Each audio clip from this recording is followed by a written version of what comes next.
Listen to the bass and the kick. I want to show you how to go from this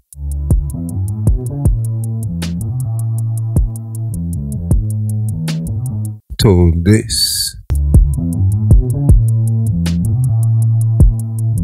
I've used this project before where I talked about how to make your bass more focused. I'll leave it in the video card, you can check it out. So I want to show you how I get that nice low end sound. It doesn't matter the DAW you use, you can get a lot from this video. This is my bass and this is my kick. I routed them to one insert in the mixer. You can just do the same thing on your DAW. And I added this guy here, Pultec from Waves. What engineers normally do, they take this boost up, you can take it to 5.0. Let's take it to 60.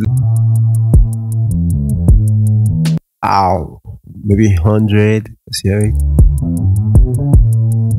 That's not what you want, but listen to this. If you attenuate it, turn this attenuation knob up 5.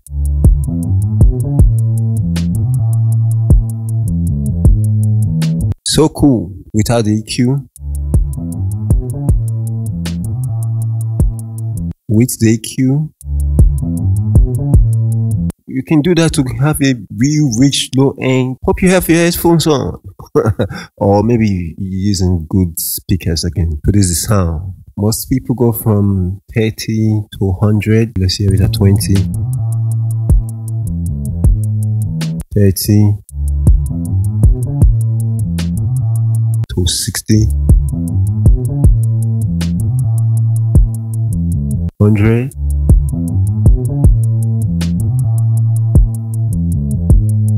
So I just thought I should show you this trick.